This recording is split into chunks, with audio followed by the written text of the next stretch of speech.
Hi, my name's David Rome. I'm an attorney with the law firm of Gomez, Radford, and Rome. I'm actually a partner here, and today I wanted to talk a little bit about what happens at a preliminary hearing. A preliminary hearing is often referred to as a prelim for short, is a procedure in California courts which only applies to felony criminal prosecutions. This actually is something that happens in almost every state, but the rules and the procedures may differ a little bit. Preliminary hearing in California occurs only in felony cases, so misdemeanors don't have it.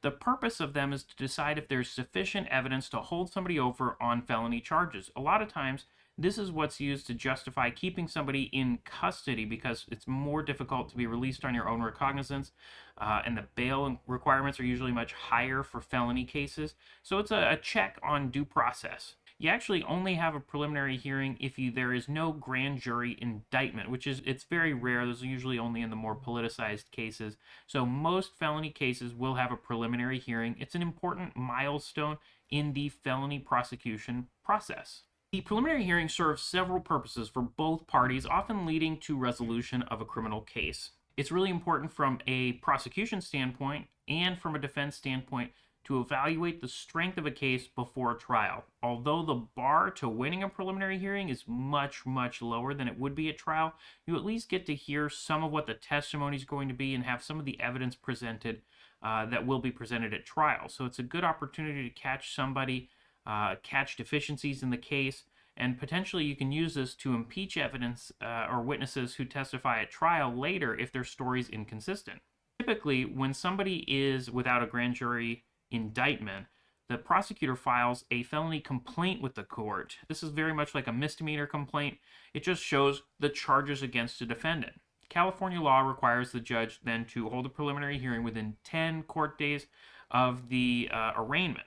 Now, typically, if you're out of custody and you're waiving time, you do not have to have your trial within that time frame, but that's the speedy trial right. And it's important, that's why it's called a preliminary hearing, that it happens so fast. Generally speaking, however, private defense attorneys or people who are out of custody can take much longer to bring their case to a preliminary hearing because everybody wants to go over all of the evidence involved, really review what's going on, see what might be brought up, file any potential motions. For example, it's important if you're going to file a motion to suppress under Penal Code Section 1538, you want to make sure that there is a hearing on that, usually coinciding with the preliminary hearing. Preliminary hearings are also often referred to as probable cause hearings. So if you're familiar with the term probable cause, it's used in multiple places in different stages of the law enforcement process. Other states may refer to these as preliminary hearings, probable cause hearings, or preliminary examinations is another way it's referred to in California. This is where your criminal defense attorney attempts to convince the judge there's not enough probable cause to support the charges.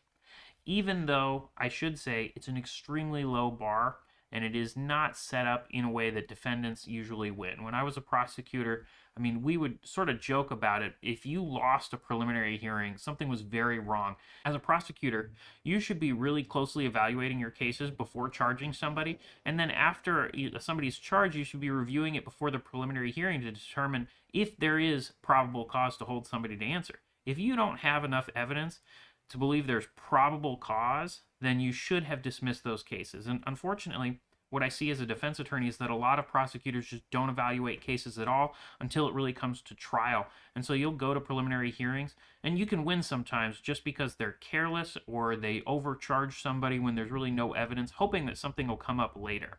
As always, if you're ever looking for more information, our Los Angeles criminal defense lawyers are happy to provide a detailed review.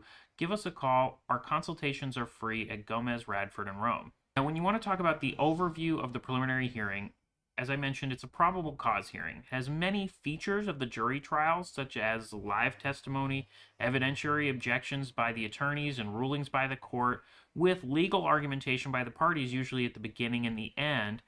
I often refer to it as a mini trial. The most obvious difference with the preliminary hearing is that the judge is the trier of fact. There's no jury. From the advocate's perspective, the other major difference is the burden of proof is still on the government, but the standard of proof is much lower. So at a trial, it's going to be beyond a reasonable doubt, right? Very difficult to prove. That's such a high standard. But a preliminary hearing, probable cause is the standard. That's why it's called a probable cause hearing. And it's so much lower. It's effectively one piece of evidence per element would be sufficient. Like I mentioned before, during this hearing, the judge has to decide two major questions. Is there probable cause to believe a crime was committed at all? And if there is there enough to believe that the defendant committed that crime? They also do have to prove that the crime committed within the jurisdiction of the court. So that rarely comes up. It's usually pretty easy, but it is something that new prosecutors might miss. This is different than a jury trial where the government's required to prove guilt beyond that reasonable doubt, which is the highest standard in law, much higher than a civil hearing trial would be. It's the highest possible. A preliminary hearing is just for probable cause, which is really all you need to arrest somebody. In a preliminary hearing, the prosecution really only needs to show that the defendant committed the charged offense with some evidence. It's not no proof at all. I mean, it does require a much less substantial showing than you'd need at trial. So one witness saying that they saw that person doing it would be enough. A photograph, a surveillance video, if that's authenticated, could be enough. If there are two equally plausible interpretations, for example, equally plausible is well above what you would need for a reasonable doubt, right? I mean, if it's 50-50, somebody is going to be held to answer. The chances are very good that the judge is going to just say, hey, that's a trial issue. That's for a jury to decide. In the vast majority of preliminary hearings in California, the judge will rule sufficient evidence exists, and the defendant will be held to answer for their charges, and then the case is transferred to a trial court, usually within 15 court days. You can waive time and have arraignment a little bit later, but you're going to be arraigned on what's called the information next. Of course, at a preliminary hearing, the lawyer has an opportunity to cross-examine witnesses. A preliminary exam offers the defense team that opportunity to really poke and prod at the government's case. In other words, the criminal defense lawyer can get a preview as to how important government witnesses are likely to perform on the stand should the case go to trial. This preview is equally important for the prosecution, but they may have overestimated the strength of their case based on just the police reports which they get, but I think defense attorneys really stand to benefit a little bit more from this, especially good defense attorneys with that prosecutorial background that we have at Gomez, Radford, and Rome. We can really pick apart the weaknesses of a case in advance and see how it's going to go at trial. This really informs getting a better deal later and trial strategy. Until witnesses actually take the stand and are subject to cross-examination, it's often difficult to accurately assess how effective their testimony will be. By giving both the prosecution and the defense an opportunity to see how the case would play out in front of a jury, preliminary hearings serve the additional function of indirectly resolving cases by negotiated plea. A lot of times, there are no offers or bad offers given by the prosecution to defense before the prelim, but afterwards, it's frequently the case that one or both parties maybe inaccurately assess the strength of the case from their perspective. So a prosecutor might see, oh, actually, that officer is a terrible witness, and then say, hey, I've got a better deal for you. So a lot of times that'll happen. Sometimes the defendant may erroneously believe there's no evidence against them. We might see something in the case and seeing a witness on the stand, an officer explaining what happened and showing videos and photos. Sometimes it's a sort of a come to Jesus moment for a defendant sitting there too. So it can help speed things along as far as pre-trial negotiations from both sides. Sometimes the pre-preliminary hearing negotiations kind of get stuck in a deadlock where a defendant's unable to accept any kind of settlement, the prosecutor's unwilling to offer a reasonable or reduced offense or any kind of lenient sentencing. So after the prelim, there's often an opportunity for parties to reassess, come to a favorable negotiation, something that more accurately recognizes the relative strength and weaknesses of the evidence against the defendant. It's also important at a preliminary hearing because at the end of the hearing, you can make an argument to the judge saying, look, judge, he might be charged with conspiracy, but the evidence now that you've finally seen it, this is the first opportunity for a judge to actually see or hear evidence in this case because typically they're not reading police reports. They don't get that. That's not working with the prosecution. So it's totally separate. This is their first opportunity to hear some of that.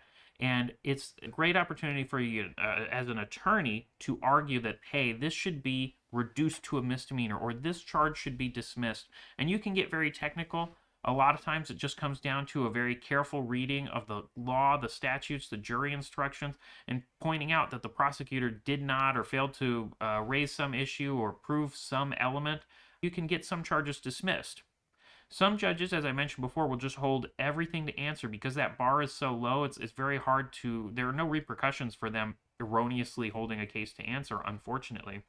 But there is an appeal process for that to be heard after the preliminary hearing. That's a motion to dismiss under Penal Code Section 995. So a good attorney will do both the preliminary hearing and that motion. Sometimes judges can't dismiss it, but another judge will take a second look and see that indeed the prosecution just failed to prove their case. Many cases resolve very shortly after the preliminary hearing for this reason. In rare cases, though, the defendant will choose to waive their right to a preliminary hearing. You do not have to have one. You can proceed directly to trial on those felony charges. There are a couple pros and cons, but it's almost always unadvisable given the essentially free opportunity to cross-examine the government's case. When I was a prosecutor, we were taught that if a defense attorney wanted to waive the prelim, something was wrong with the case. Generally speaking, as a defense attorney, I will only recommend that my client waive their right to a preliminary hearing when there's some, I think, maybe obvious or maybe slightly less than obvious flaw with the case, some serious problem. Generally, by skipping the preliminary hearing and having somebody arraigned on the information, it does limit some of the things the prosecution can do later. So if you want to waive your preliminary hearing, I highly recommend making this decision after close consultation with your defense counsel. If you've been charged with a felony and don't have an attorney or aren't happy with your attorney and you've got a preliminary hearing coming up, contact the law firm of Gomez, Radford, and Rome. As I mentioned, we offer free consultations, so we'll be happy to speak with you and let you know what your options are, give you the opportunity to make a fully informed decision before proceeding. It is a really important milestone in the procedure of your criminal case, and so it's very important that you go with the best team you possibly can. As former prosecutors, the attorneys at Gomez, Radford, and Rome have a ton of experience on both sides of the aisle, and we're going to give you the best opportunity to fight your charges. Call us now. You can't afford to wait.